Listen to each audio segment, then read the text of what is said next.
Hello and welcome back. It is another reaction episode from Loot, Lore, and Lights. My name is Adam. Today we are talking about episode 6 from season 2 of The Last of Us. Name of it's The Price.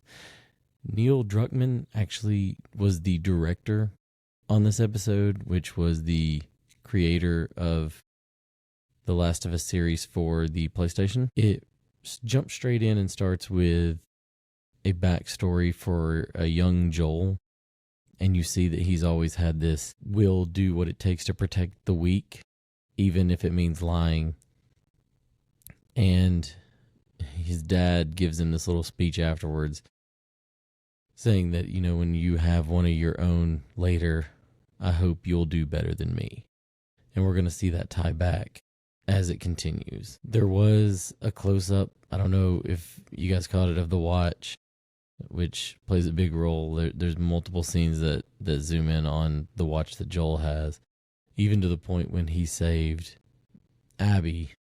The first thing you see outside of the revolver is the watch sticking out from his glove. The intro played after that, and something that I did want to mention is that since this is a flashback episode and Pedro was going to be pretty prominent, there were two people walking at the end of the intro this time, whereas for the better part of this season, there's only been one since Joel's untimely demise. You get a little bit more of a backstory, finding out that Joel is asking Seth to find him something, and I think it's kind of funny to hear that this, Seth, the bigot that called Ellie and Dina a dyke, was actually a cop before he became this person running the restaurant or the bartender. You see Joel ask for something else that he knows he's got plenty of, and he ends up taking that bone and using it to repair a guitar, and he engraves the guitar with the moth that he sees Ellie doing all different kinds of drawings of. This is where we get to see Ellie's burn,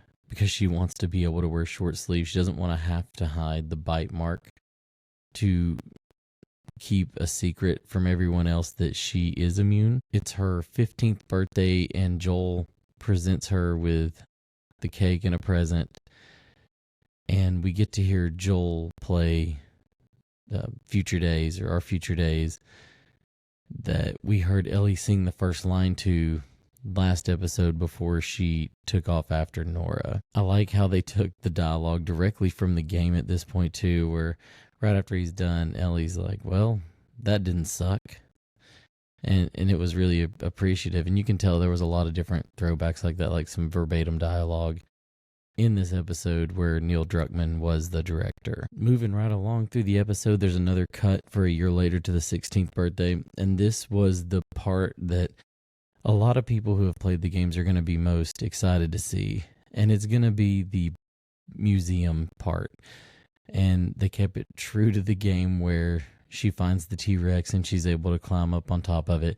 You don't get to see her jump off of it and like cannonball into a pool or anything, but it was still really neat to see. And actually in some of the behind the scenes stuff, they said that even Neil Druckmann climbed up on top of it. So, for somebody who's creating a game and getting to that level to actually have it built and be able to just scale this art that came from your mind and was a video game at one point to now be put into cinema. It's got to be quite breathtaking for him to experience that. I like how they had the orrery built. I didn't like that Ellie didn't at least spin the planets a little bit like you do in the game. It just kind of glossed over it real quick because it was trying to get straight to the Apollo 15 pod scene, and this scene was magical. It is one of the heftier scenes early on, and a lot of these flashbacks too in the game play out between like day 1 and then between day 2 and then day 3, whereas it seems like they've lumped them all together just for one callback episode to all these different flashbacks. But I love this scene. I loved how they were almost step for step for the way it is in the game, and it's a very impactful moment in the game. You see so much love between the two of them in this moment, especially once he hands over the tape and tells her to close her eyes, and she is living this space takeoff of that particular moment where she's feeling the shuttle move and feeling the lights on her face. I just love that part from the game, and it was nice to see it translated over to the series. And in this particular flashback in the game, whenever you go to leave the museum, you actually see a big painting of the Firefly logo. And in the series, to relate it back, she actually sees literal fireflies. They kind of bring it back to her questioning what's going on. Ends there and goes straight into a year later. Now it's her 17th birthday, and this is where you see Ellie and Kat dating. Kat has also done the tattoo, or at least started the tattoo on her arm to help cover up the burn and the bite mark. And Joel breaks in, sees or hears, I guess, her having fun with another girl. And Joel even throws out something about it being a phase of experimenting with girls. And a part of me kind of like twitched a little bit. Like, I didn't realize Joel may not have been fully accepting of Ellie being gay at that moment. But, he does correct that later. It's at this point that he is curious about what the moths mean and goes to see Gail. And she tells him, it has to do with death. And he doesn't even talk. He just gets up and leaves, because that's what Joel would do. It jumps 2 years ahead next to Ellie's 19th birthday, where she's going on her first patrol. And I really thought somebody as big as like Joe, I may butcher his last name, Pantoliano, playing Eugene. I thought he would be a more prominent character in this episode, but he's really not. And it's just in this piece where she's going on her first patrol. They get something radioed in, and they end up going find Eugene, and he's bit. And you can just see it in Joel's eyes, along with Ellie, when he tells her to get the horses and he's gonna keep Eugene alive to see his wife, and he promises. Like, it's just so deceitful. It's not pleasant, and Ellie picks up on it. But it's Joel, so she trusts him, and she goes and gets the horses, and Joel leads Eugene back out, only to end his life when maybe he did have a chance to see his wife one last time. It was an interesting take to have Ellie just completely rat Joel out to Gail, because I think that even the Ellie that we know from the game probably wouldn't have done that. She accepts that she's in Jackson, but they're still kind of like outsiders to them. As mad as she is at Joel, I couldn't imagine her doing that kind of betrayal. It makes sense why they did it this way in the series, especially because they omitted the piece where she runs off to Salt Lake City to actually find the hospital, and Joel goes after her and catches her there. I guess because they didn't want to make it seem like a 17, 18, 19-year-old girl who's not super worldly would just steal a horse and be able to travel from Jackson Hole, Wyoming, all the way down to Salt Lake City. Next, it cuts to the New Year's Eve party. And by this point in the game, Ellie already knows that Joel is responsible for what happened to the Fireflies. But she doesn't fully know. She's fairly certain she was lied to. She knows that, but she doesn't know to the extent. And we get to see the scene play out where he shoves Seth down again. And what happens extremely late in the game, you don't get this front porch scene until much later to understand that she and Joel were trying to make up. So it is very different there. And she's not confronting him about what happened at Salt Lake. So they combined what happened in Salt Lake on site there from Ellie telling Joel, if you lie to me now, I'm gone and you'll never see me again, to just saying, if you lie to me now, we're done. I did wonder why they brought up Joel's past to being younger and seeing him protect Tommy, but it plays right in here to tie it back really nicely and just put a little bow on it, I guess, where Joel tells Ellie if he had to do it all over again, he would, and he wouldn't hesitate. And while he doesn't expect her to understand in that moment, that he hopes that she gets the opportunity to have the chance to understand, and he hopes that she does just a little bit better than he did. So I really liked the way they tied that up and put like a little bow on it.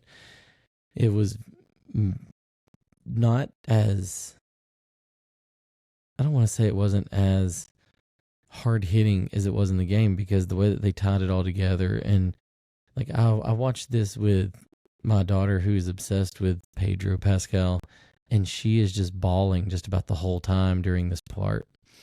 And hearing Ellie say, I don't think I can ever forgive you, but I want to try.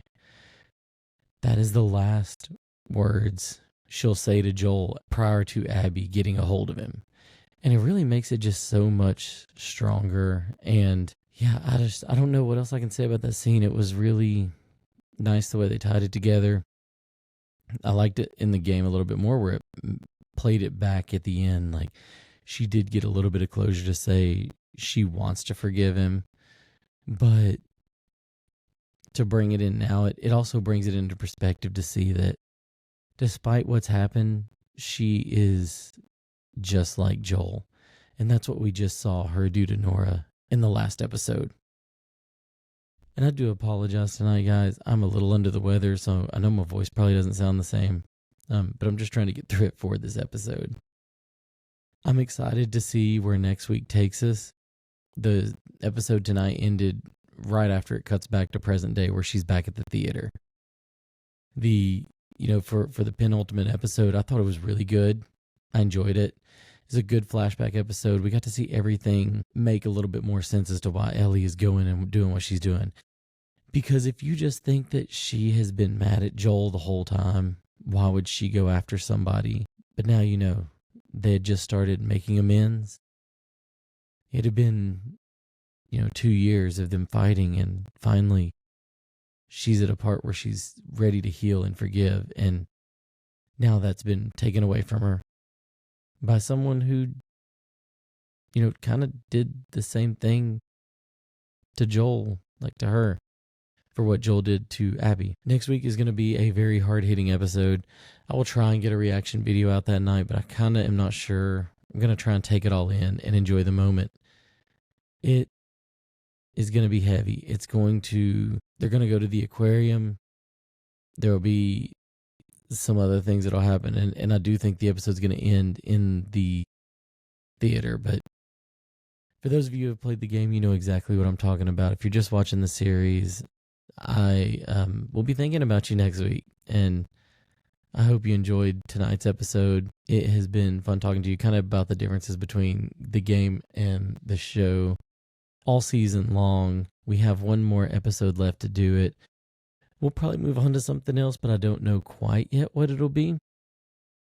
I can tell you that coming out on this Friday, which would be on the 23rd, I've got an episode where Gerald will be joining me, and we're going to discuss why Bloodborne is the best From Software game made. Don't forget, if you do need any energy mix, go to w.gg and use promo code LootLoreAndLights to get 10% off of your order.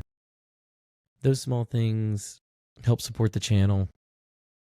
I'll likely be linking my Fourth Wall account here too for small merch items as well. This has been a very fun season, and I look forward to wrapping it up with you guys next week. Just remember, the signal is weak, but the stories are strong.